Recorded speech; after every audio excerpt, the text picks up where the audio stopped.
Ассаламу алейкум, Бусалчнахи. Добрый вечер.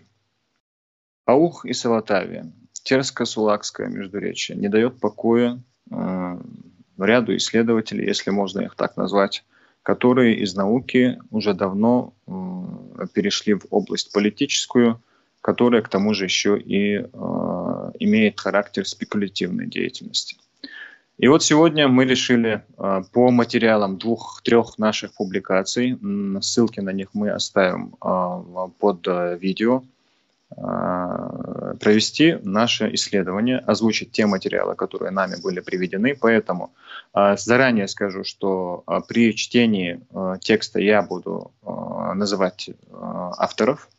А что касается страниц, полных названий источников, то есть издание, город, страницы и прочее, вы сможете запросто найти на страницах опубликованных уже изданий. Это научные публикации, поэтому с этим вопросов не будет. Для того, чтобы укоротить наше выступление, для того, чтобы сделать его менее наполненным, ненужной информацией, мы его упрощаем до такого уровня. Опять же, ссылки на наши источники, где вы сможете ознакомиться с PDF-форматом этих статей, вы сможете получить под видео.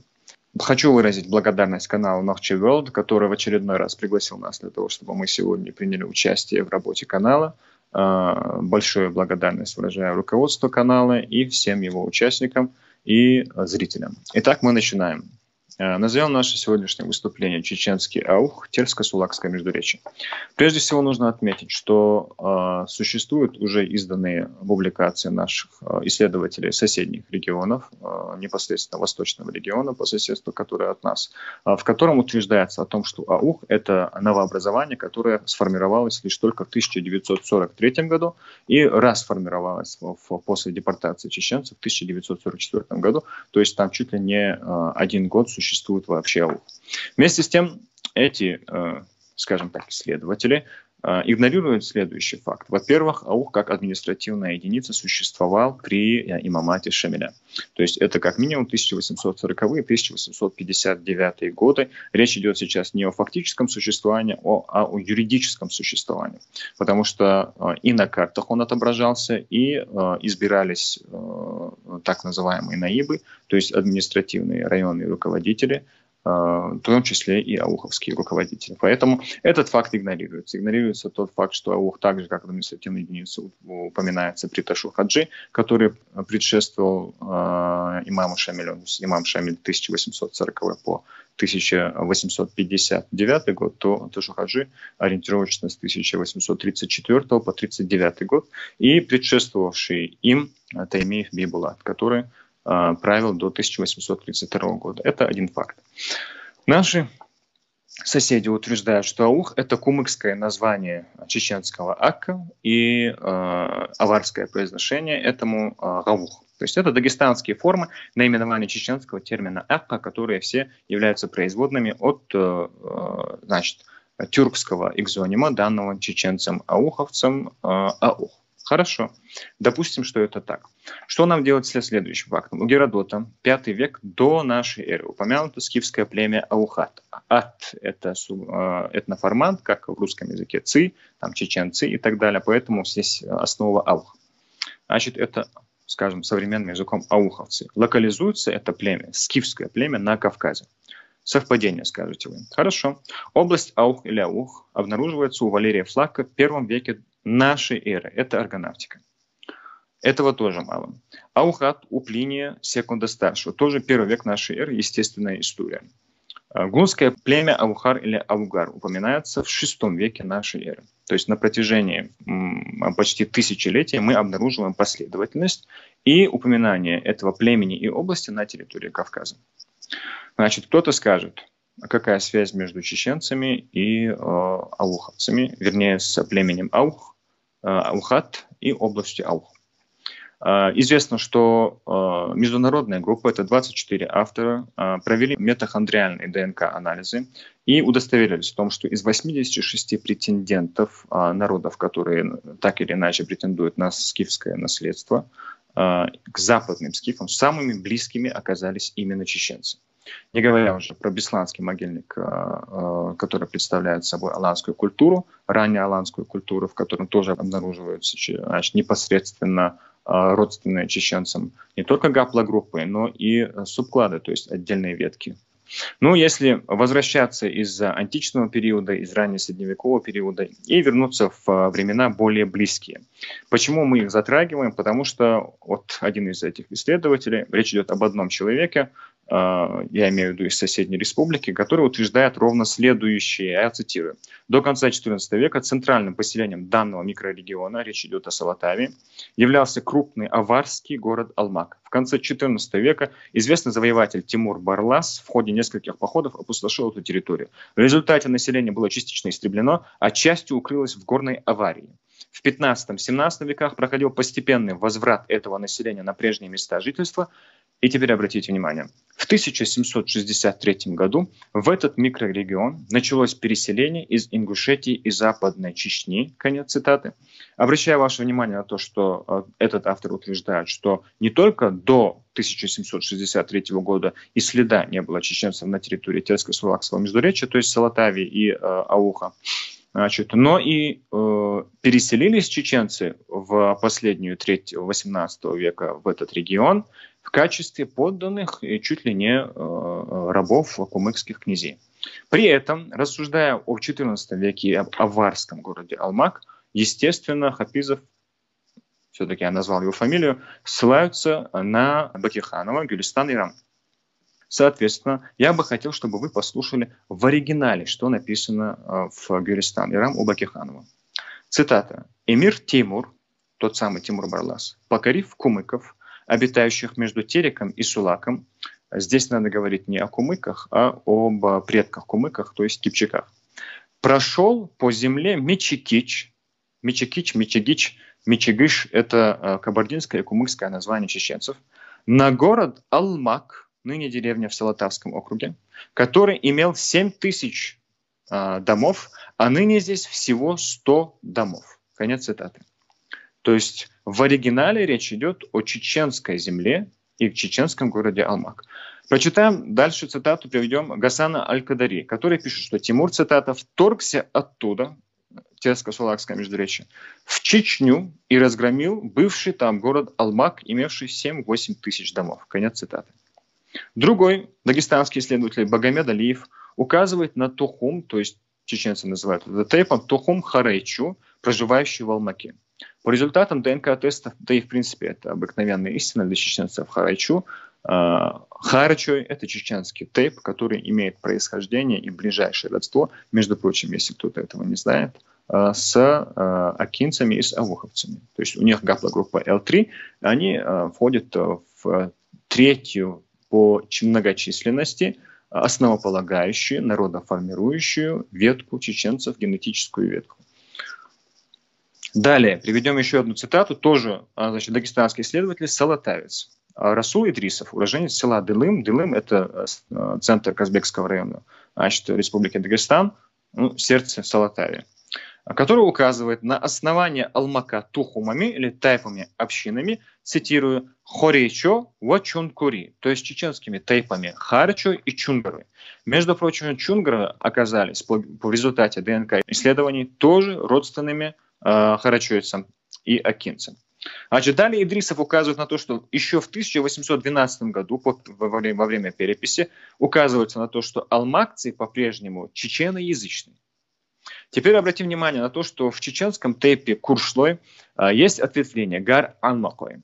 Из-за того, что сегодня алмакцы – это авароязычное население, безусловно, этого никто не отрицает, значит, курчеченцев, алмакинцев или алмакой, относительно них утверждалось, что они, дескать, имеют аварское происхождение.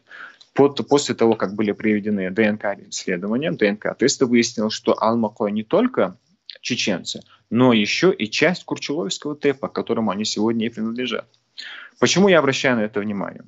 Дело в том, что на картах XIX века, по крайней мере до похода Грабе в 1839 году, населенные пункты Чунгарой и Курчулой, речь идет о горном Курчулое, буквально на расстоянии рукой подать менее километра друг от друга. То есть, опять же, связь между алмакойцами, которые сохранили топоним Алмак в своем названии, и между чунгаройцами, которые названы одними из сооснователей вместе с харачоевцами аула Алмак.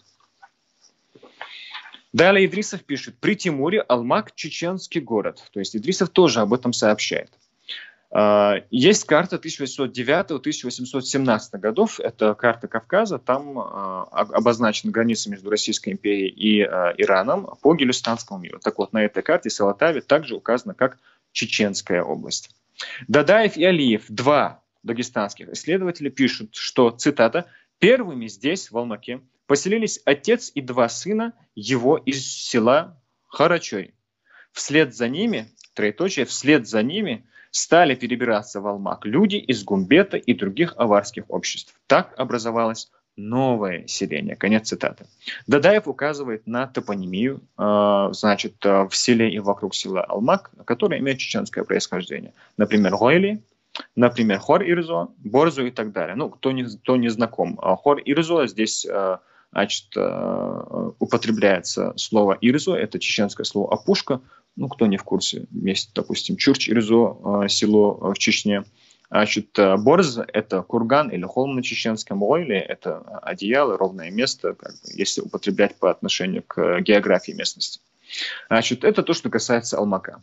Алмак, еще раз повторяюсь, в древности это главный населенный пункт Салатавии по своему масштабу. На сегодняшний это второй, наверное, после Дылыма населенный пункт. Теперь рассмотрим сам Дылым, нынешнее сердце Салатавии. Идрисов пишет, указывает на топонимы чеченского происхождения. Хан-Ирзо, опять же Ирзо.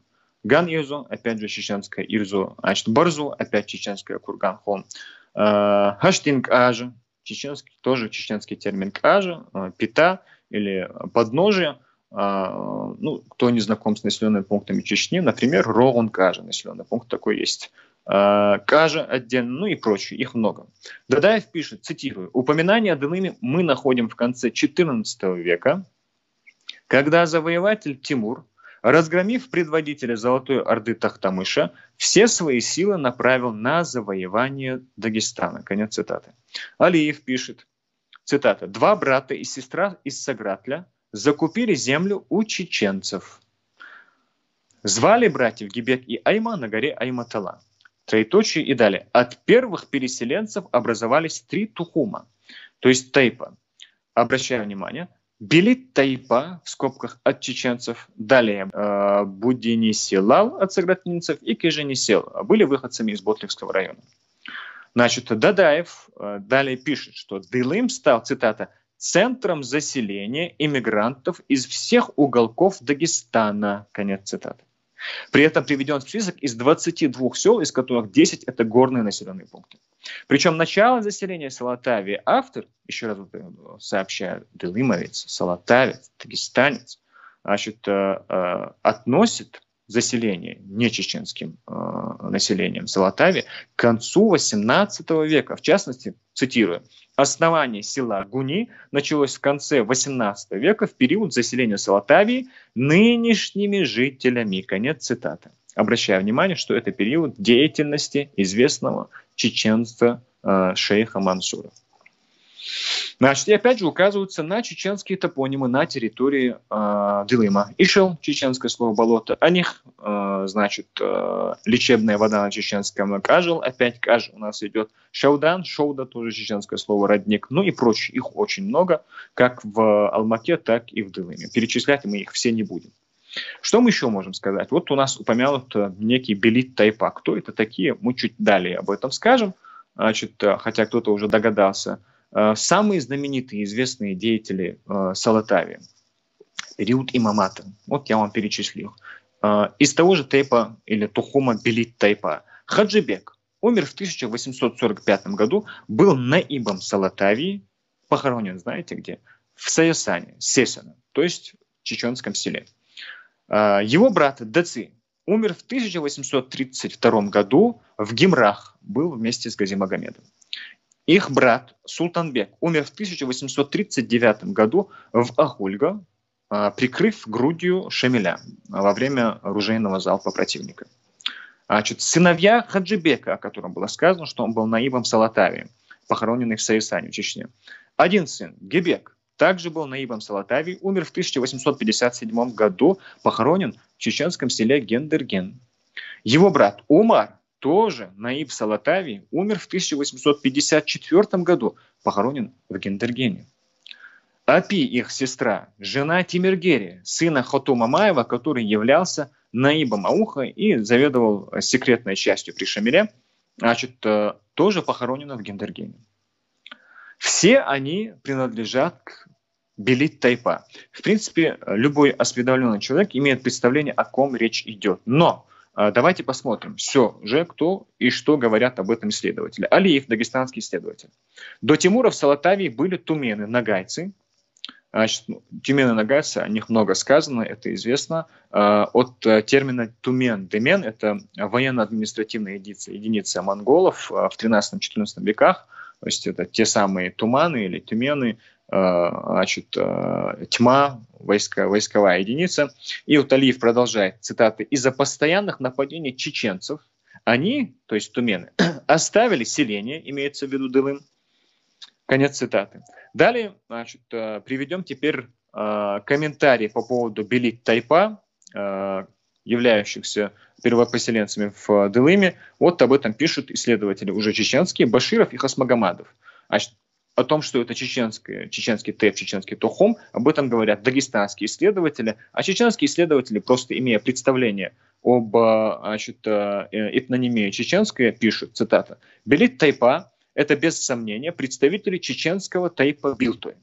Следовательно, билтоевцы овладели указанной местностью не позже эпохи Золотой Орды, вытеснив оттуда каких-то тюркоговорящих поселенцев, уже мы выяснили кого, отличных от кумыков, которых аварцы хорошо знают».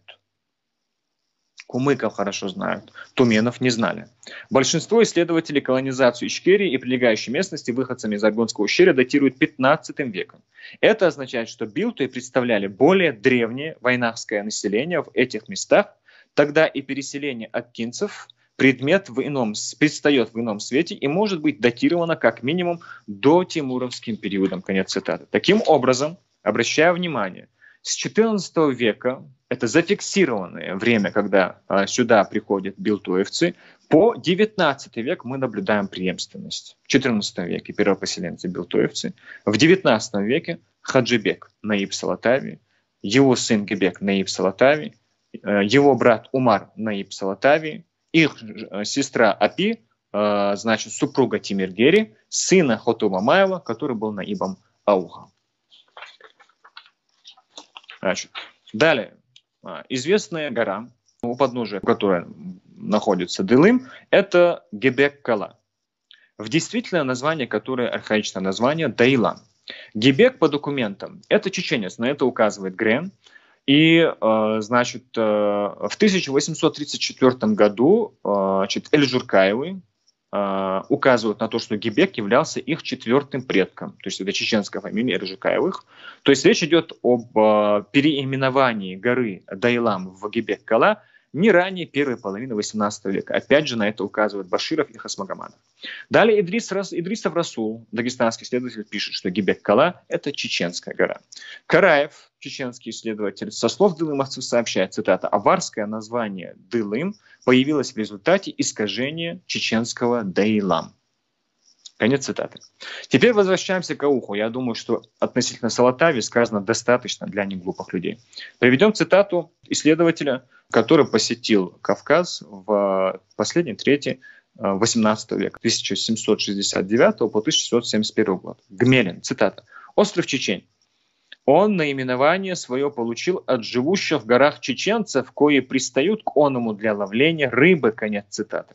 Хочу обратить внимание, сколько бы исследователи, так сказать, с Восточной Республики не рассуждали относительно этимологии названия острова Чечень, не могут они отрицать последующего повествования, в котором говорится, что жили от чеченцев, которые пристают к этому острову для ловления рыбы. И далее, Чулков, жилища чеченцев, цитата, жилища чеченцев простирались прежде всего от гор, недалеко от Эндри находящихся, то есть Салатавия, до самого моря. Но понеже они в прежние времена гребенским и донским казакам отгнанием их лошадей и скота много вреда причинили, то, обращаю ваше внимание, в 1718 году Командированы были на них несколько тысяч человек донских казаков, которые всю их землю опустошили и многих порубили. А прочие потом в горах опять построились и в 1722 году российскими подданными учинились. Конец цитаты. Равинский, 18-19 век. Цитата. «Чечен лежит против обиталища чеченцев поблизости Аграханского залива и мыса, называемого Уч». Конец цитаты. Таким образом, несмотря на то, что некоторые утверждают, что чеченцы не появлялись на территории Терско-Сулакского междуречья до 1763 года, ситуация, по всей видимости, как раз-таки обстояла диаметрально противоположным образом. Давайте посмотрим, кто встретил Петра I в Терско-Сулакском междуречье после 1718 года, после первого побоища чеченцев. Может быть, кумыки, может быть, аварцы. Русская флотилия подошла к Аграхану 27 июля 1722 года. Максимов, исследователь XIX века, пишет, что чеченцы, цитата, «нанесли бригадиру Апраксину поражение около нынешнего укрепления Воздвиженского. За это поражение чеченцы жестоко поплатились». Конец цитаты. Бирже, тоже XIX век, о чеченцах, которые выступали также и союзниками Уцмека и Карагайтакского, цитата, «бригадир Апраксин был разбит около нынешней крепости Внезапной, это Эндери, а рейтеры Петра Великого сброшены с кручи сильным натиском горских племен». И далее тот же автор. Чтобы наказать за это горские племена, о каких племенах уже мы знаем, речь идет, Петр Великий пригласил калмыцкого хана вторгнуться за Терек со своими отрядами, ордами. Ряд курганов обозначает путь, по которому следовали полчища Аюки, Аюк-хану. А в 2 верстах от старой Внезапной, то есть Эндери, крепости показывают большой насыпной холм, где стояла ставка калмыцкого хана. Конец цитаты. Потто, также 19 века исследователь, пишет, цитата, «Петр оставался здесь, у устья Сулака, несколько дней в ожидании конницы ветеране, которая, по доходившим до него слухам, много потерпела при переходе через Кумыкскую плоскость, говорили даже о ее поражении чеченцами». Троеточие. Дело в том, что часть нашей кавалерии, посланная для занятия Андреевской деревни, иначе Эндери, находившейся около нынешней внезапной крепости, встречена была неприятелем, засевшим по сторонам пути в густом лесу и по оплошности командовавшего ею бригадира ветеране, понесла чувствительную потерю в людях, троеточие. Поражение ветеране живет поныне в преданиях кумыкского народа, которые говорят, что рейтеры Петра Великого были сброшены с кручи сильным натиском чеченцев. Кумыки и теперь показывают это место на обрывистых берегах Акташа. Чтобы наказать за это горские племена, о каких племенах мы уже много раз поняли, речь идет, Петр пригласил калмыцкого хана Аюка вторгнуться за Терек со своими ордами. Конец цитаты. Ну и далее тот же автор. Здесь Петр получил известие о новых беспорядках в Дагестане. Термин «Дагестан» здесь чеченцы употребляют определение «дераста», а на чеченском буквально это означает «отчизну». Значит, когда речь идет о чеченец, когда говорит о понятии «дераста», речь не идет о сегодняшней административной единице Дагестан, а речь идет о территории от Эльбруса до Каспийского моря, что чеченцы и называют «дерасты». Так вот, значит, Петр получил известие о новых беспорядках в Дагестане, троеточие, чтобы погасить мятеж в самом начале, Петр приказал тогда же сделать новую экспедицию в горы, и атаман Краснощеков, донских казаков, атаман, который, как мы уже поняли, уже в 1718 году таки дал о себе знать чеченцам, ходивший на этот раз с донцами и с калмыками, истребил решительно все, что только еще оставалось там от прежнего погрома. Дагестан присмирел. Конец цитаты. Кумык, офицер русской армии Девлет Мирза Шихалиев. Цитата. «Должно, однако же, прибавить, что кумыки не сохранили ничего о столь важной борьбе родоначальника князей их с русскими. Они только помнят предание, что при Андрееве неоднократно были русские и калмыки, Но кем именно эти неприятели были оттуда изгоняемы, решительно не знают. Другая цитата того же автора. «Близ Андреева над Воровскою балкой возвышается огромный курган, называемый Аюка-Тюбе, по имени калмыцкого хана Аюка, осаждавшего некогда Андреев. Есть урочище Калмык-Октен, ниже Андреевского Караагача, через который войска этого хана проходили. Если память эта принадлежит знаменитому Аюке, современнику Петра Великого, то в походе императора на Персию участвовало 20 тысяч калмыцкой конницы, ему подвластны». Конец цитаты. Я хочу подчеркнуть, читаю, цитирую, потому что люди другого языка порой не понимают. Джон Бадли и Моши Гаммер, цитата. «Теперь русские владели побережьем Каспия до самого Астарабада. Однако вглубь прилегающих земель не вступали.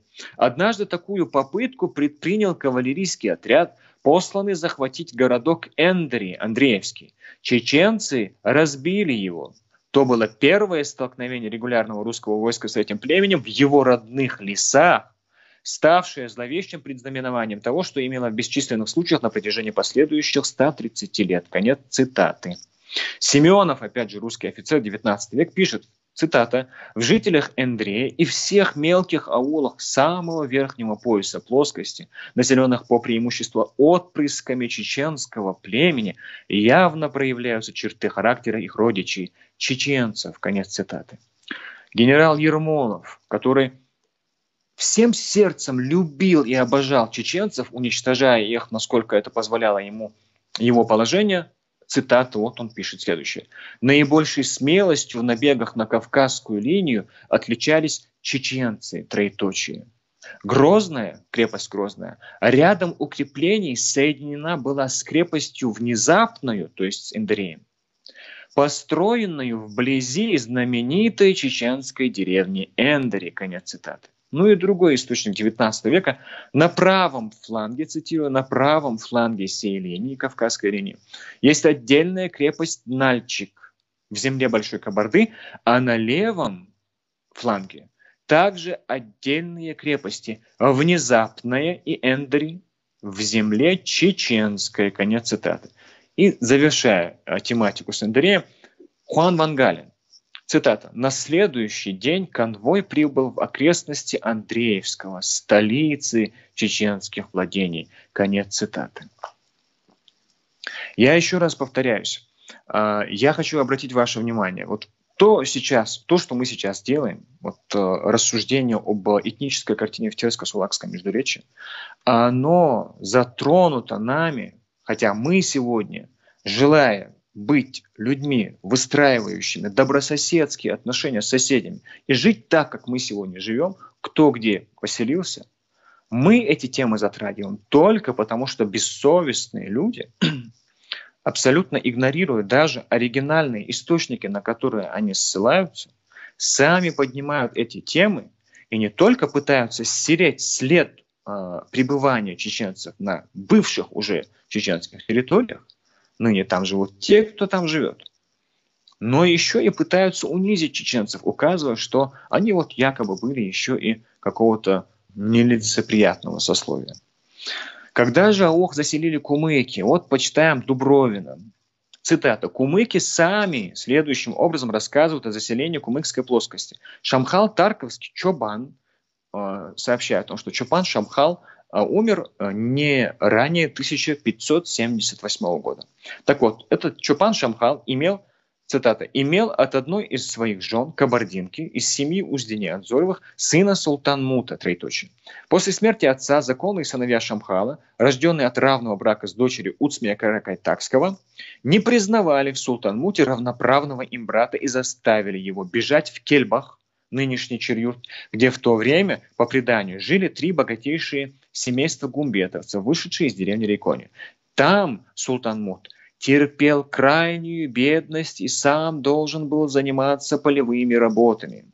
Курган на урочище Кокрек, близ Баутугая, где Султанмут занимался хлебопашеством, и поныне называется Султанмут-Тюбе». Конец цитаты. Это Султанмут, которому приписывают чуть ли не то, что он был господином на территории Терско-Сулакского междуречия с самого начала. И вся эта территория принадлежала Шамхалам, которые, постыдившись перед своим братом, передали ему право правления на этой территории. Вот он и правил на кургане, занимаясь хлебопашеством. Далее тот же автор, Дубровин, продолжаю цитату. «Султан Мут, сделавшись обладателем кумыкских владений, позаботился кумыкских владений, речь идет о правобережье Сулака, и вы это увидите, позаботился прежде всего избрать для своего жительства другой, более удобный пункт, и этим пунктом было избрано урочище Чуянлы, что в 3 верстах выше нынешнего укрепления внезапного, как замечательное по своему крепкому местоположению». То есть даже не Эндрей, не сам Эндрей, а место, которое находилось чуть выше Эндрея, это Асти-Ирзи или Кизиловая роща, которую кумыки называли Чуянлы.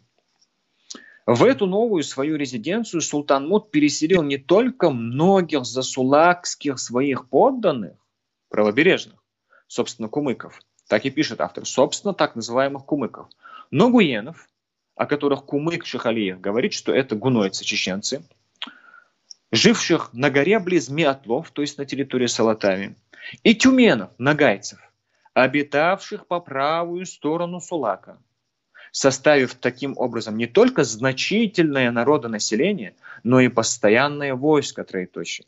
По смерти Султан-Мута наследовали ему 2 его сына, Айдемир и Казаналк, троеточие. Эти 2 брата с общего согласия в 3 верстах ниже урочища Чумлы на реке Акташе избрали место для своего нового жительства, куда и переселились со всеми своими подданными. Место это называется в настоящее время аулом Андреевым.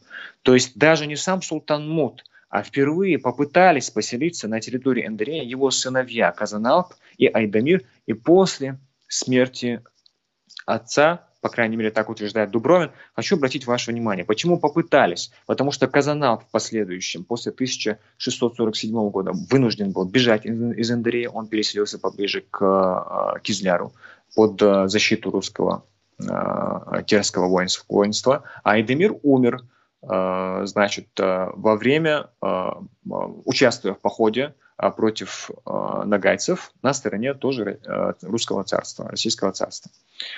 Итак, Шихалиев, этнический кумык, пишет, цитата, «Прибытие Султан-Мута в урочище Черюрт, которое иначе называлось и теперь называется Кельбах, было эпохой возрождения и заселения кумыкской плоскости, событием необыкновенным для равнины, заключающееся между Тереком и Сулаком, то есть то самое Тереско-Сулакское междуречье, на которую шамхалы до того времени мало обращали внимание». Конец цитаты.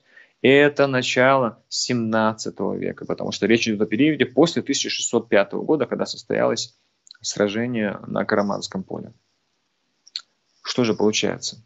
Что то, что сегодня пытаются представить, переиначивая первоисточники, и то, что в действительности указано в этих источниках, на которые вы все в оригинальных версиях 19 и начала 20 века изданиях можете убедиться в этом, мы на эти источники ссылаемся, история совсем иначе выглядит.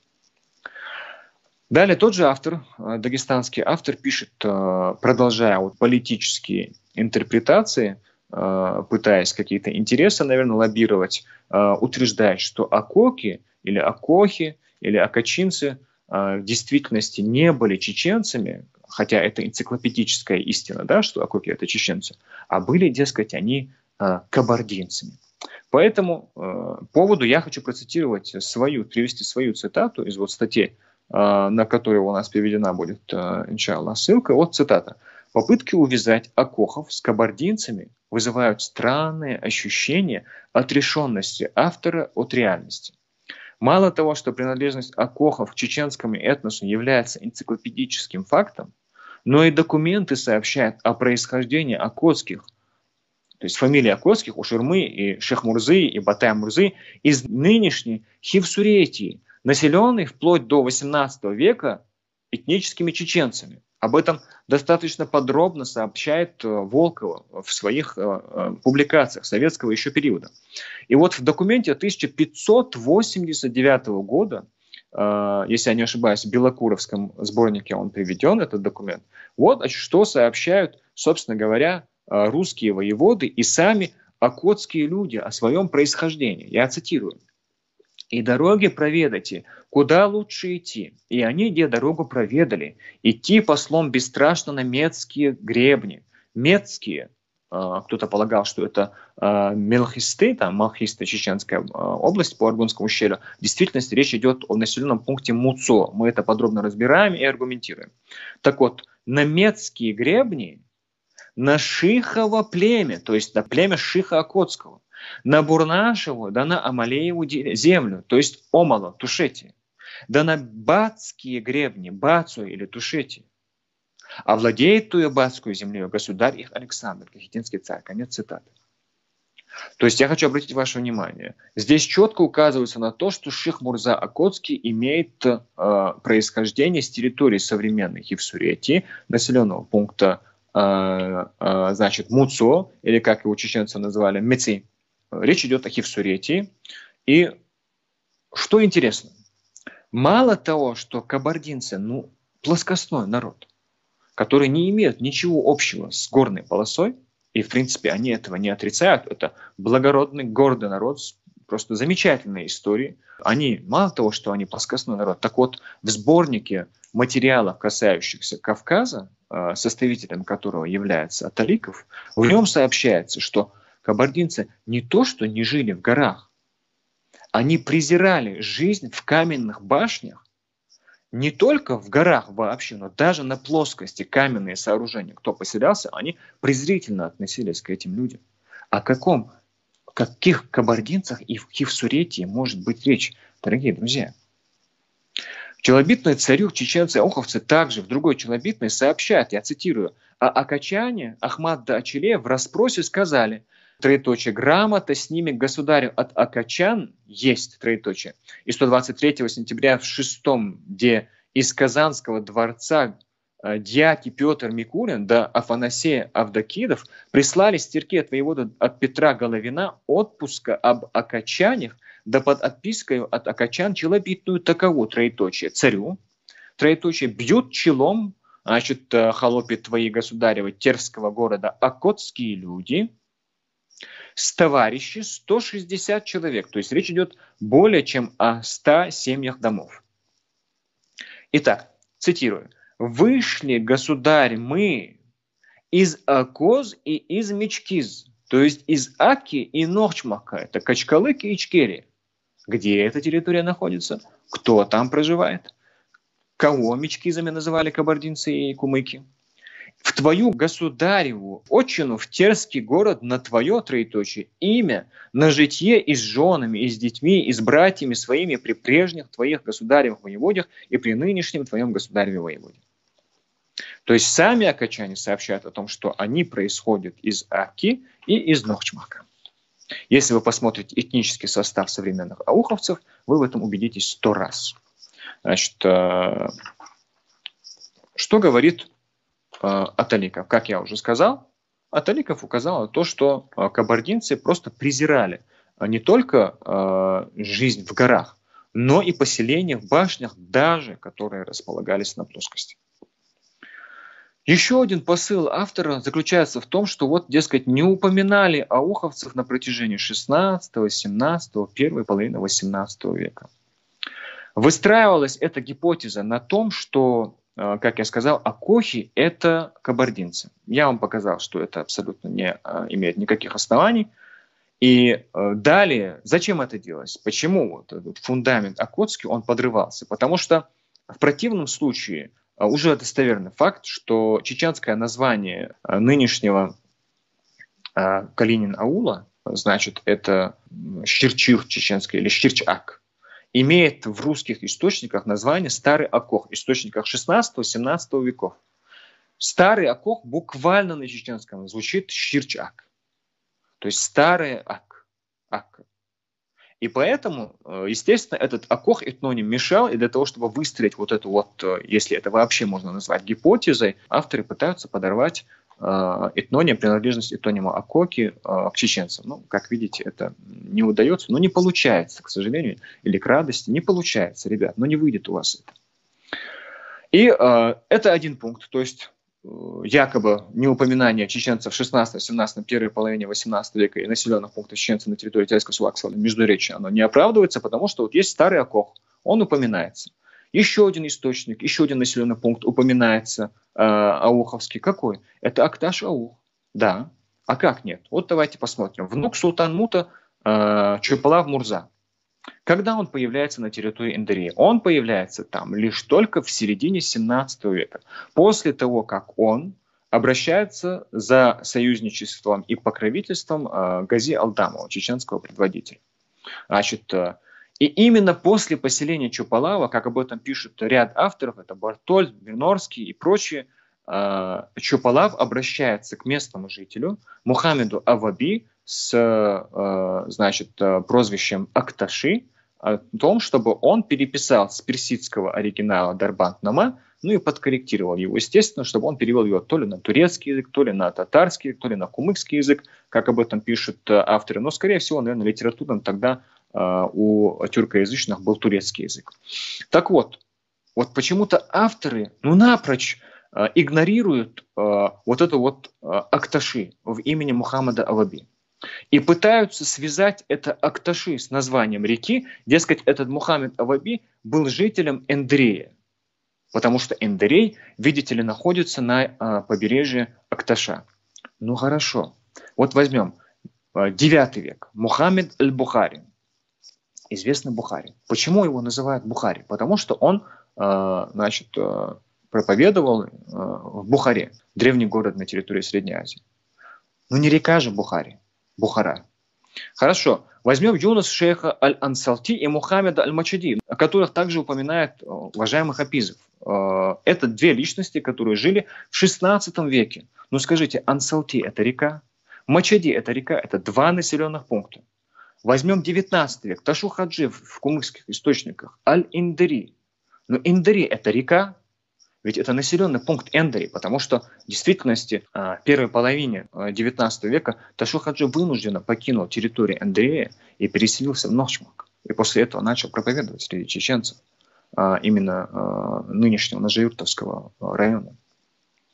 Но Акташи – это же Акташ. Вы же прекрасно знаете, в археографических актах Кавказской археографической комиссии неоднократно Акташ-Аух называется просто Акташ. Это международный термин. Если Ширч-Юрт или Ширч-Ак называется Юрт-Аух или просто Юрт сокращенно, потому что этот термин, он был знаком, он был международным, тюркские языки тогда были. Тюркский язык был международным тогда, потому что везде Крымское ханство тюркоязычное, значит, Кызылбаши, правящая династия на территории нынешнего Ирана, тюркское происхождение, турецкая, Османская империя, тоже тюрки. Это был международный язык. Акташи – это тоже международный термин. Юрт-Аух до сих пор на картах до депортации фигурировал как Юрт. Юрт, Ерексу-Аух, просто Ерексу. Акташ-Аух, просто Акташ. Юрт-Аух, просто Юрт. И так далее. Поэтому я утверждаю, что Мухаммад Аваби Аль-Акташи, в его вот это прозвище Аль-Акташи указывает на населенный пункт Акташ в 17 веке. Поэтому, опять же, вот эта вот гипотеза, опять же, если ее можно так назвать, она ломается. Значит, еще одна попытка автора дагестанского указать на то, что Акоки – это вот, дескать, от населенного пункта Оку-Юрт. На территории Качкалыка был такой действительно населенный пункт Оку-Юрт. И, значит, этот Оку-Юрт, он назывался на картах, фигурирует как Ак-Юрт. Сформировался позже. Значит, и вот эти вот Акоки появились позже.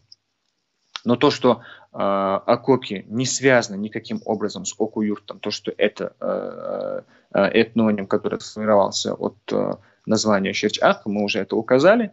Значит, но что касается Оку-Юрта, то для тех, кто не в курсе, я сообщаю о том, что Оку-Юрт образован по названию, по имени человека Оки, который являлся потомком Висытинаева, Тинин Юс на чеченском. Человек, который жил в 17-18 веках. Это Тинин-Вюс жил в 17-18 веках. А Оку, я, соответственно, полагаю, в 18-19 веке. Поэтому, не получается здесь. Завершая вот этот вот концерт, сценические вот эти вот выступления, я хочу привести последнюю попытку покушения, наверное, на самое сердце чеченской топонимии, чеченской айконимии, чеченской истории, это населенный пункт Чечен-Аул. Мы знаем вот эту вот историю, сказку про то, что Чечен-Аул был основан в 1651 году, якобы основан турлами, которые так еще и якобы являются хозяевами этого населенного пункта. Не получается. Вот Кушева, русско-чеченские отношения, сборник документов, у нее сообщается, от 1665 года митрополит Епифаний, грузинский митрополит, который из Кахетии по Аргонскому ущелью через город Чечень прибыл в Терскую крепость, вот он, сообщая относительно Чечен-Аула, который якобы основан турлами, якобы в 1651 году, сообщает буквально следующее, это документ. Я цитирую. «Город Чечень был великих государей, царей и великих князей российских», это он обращается к князьям и царям князей российских, «поставлен был у реки Чечени от Терка в полутретьих днищах, а от гребней в полуднище, и разорен в давных годях». В давных годях. А от чего и кто его разорил, того они не ведают. И ныне, где на том месте вал земляной есть. И обращаю ваше внимание, а близко где того города ныне поселился деревнею Кумыцкой, на самом деле гумбетовский, Мурза Алкан, это Турлов Алхан, брат Загаштука и, Алибека. А на Терке у него дан в аманаты племянник его, троеточие, и тот, где Мурза, троеточие, внимание, ныне поселился близко города Чечения. Конец цитаты. Я вам скажу, когда и кто, и какой город Чечен разорил, в давних годах, как сообщает об этом источник. В 1644 году калмыки хана и тайши Хоорлюка разорили этот город. До того, как там появились турловы по приглашению чеченцев. И более того, населенный пункт этот был прежде на территории нынешнего базара Беркат в Грозном, где ранее находилась территория завода «Красный молот». Назывался он Нана Чече или просто Чече. И уже после того, как этот город был разорен и долгие годы находился в состоянии развалин, в 1651 году турловы действительно, когда чеченцы стали возобновлять Чечен-Аул, но уже рядом, на территории современного Чечен-Аула, они переселились туда, вернее, не они, а один из братьев. Если я не ошибаюсь, это был Алибек.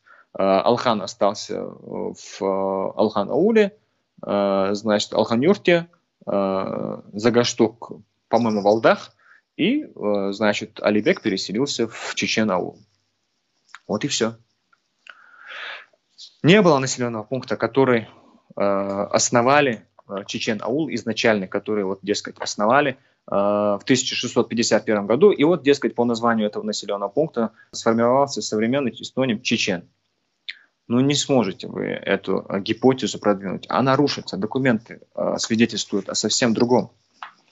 И, наверное, завершая этот пасквиль относительно того, что чеченцы чуть ли не были в рабстве и освободил их имам Шамиль, было бы, в принципе, достаточно всего того, что уже сказано. Но давайте завершим несколькими цитатами, не изменяя наши правила. Процитируем Яна Потоцкого, 1797 год. Цитата. «Вопрос о независимости чеченцев не следует вообще поднимать, ибо покорить их невозможно, так как они покидают деревню, в которую вторгся враг, и уходят жить в леса и горы». И цитаты Василия Потто. Цитата.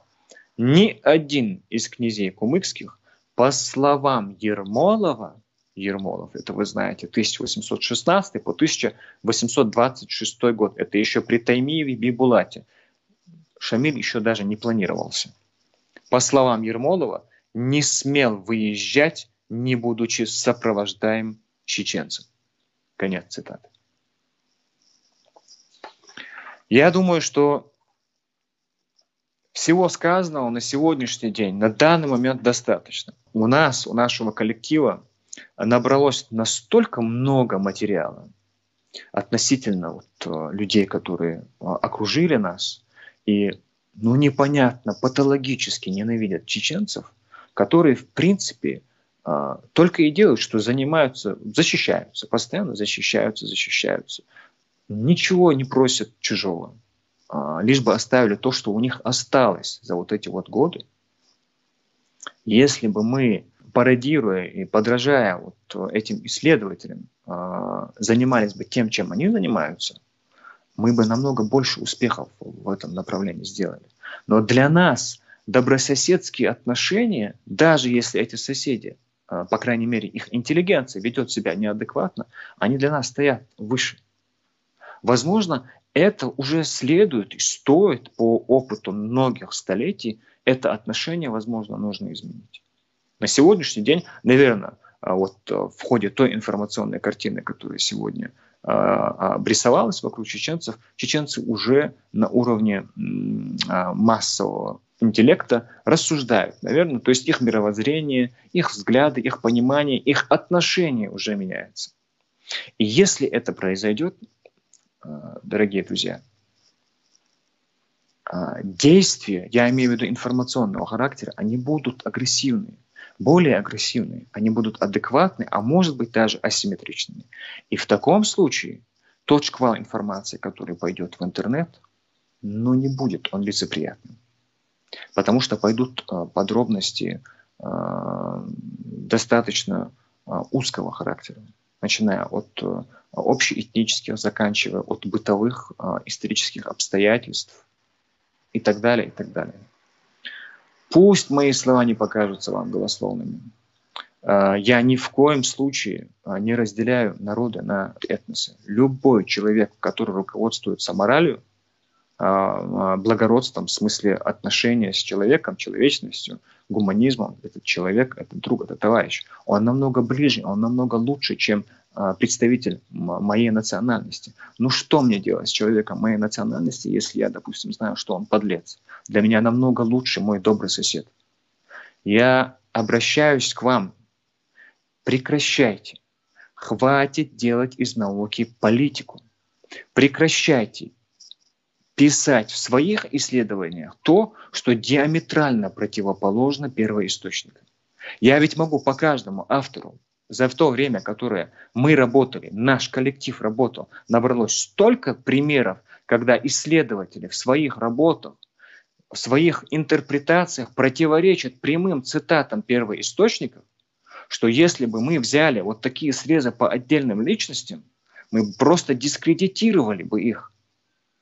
Но я абсолютно случайно, откровенно говорю, проговорился по поводу фамилии автора. В принципе, по статье это видно было. Я стараюсь оставлять эти личности для научной полемики, для научной плоскости, чтобы это не переходило в массу. Но мы должны понимать, что все равно это все будет переходить в личностные отношения.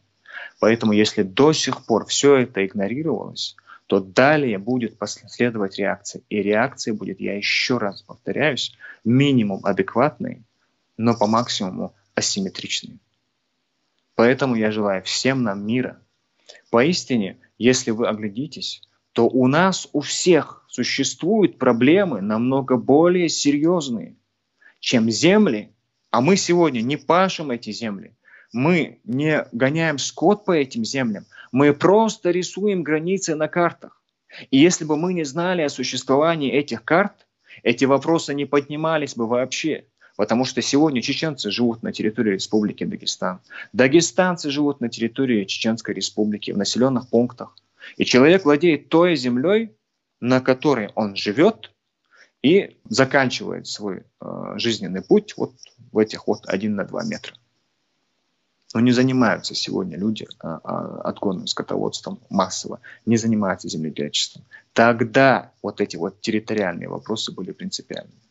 Не надо пытаться сегодняшнюю этническую картину, прошлое историческое, подогнать под сегодняшнюю этническую картину расселения. Не надо пытаться искажать прошлое. Сегодня никто ссылаясь на историческое прошлое, не пытается заниматься перекраиванием территориальных границ. А вы, дорогие друзья, своими спекуляциями провоцируете как раз-таки то, чего мы до сих пор не делаем.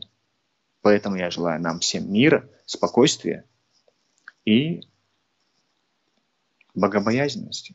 И если люди не верят в Бога даже, что, конечно, ужасно, гуманизма, человечности, и руководствуясь моралью, люди любой национальности, любого вероисповедания будут жить спокойно, хорошо, в мире и будут иметь всего в достатке, чего я нам всем искренне желаю. Вассаламу алейкум ва рахматуллахи ва баракатуху.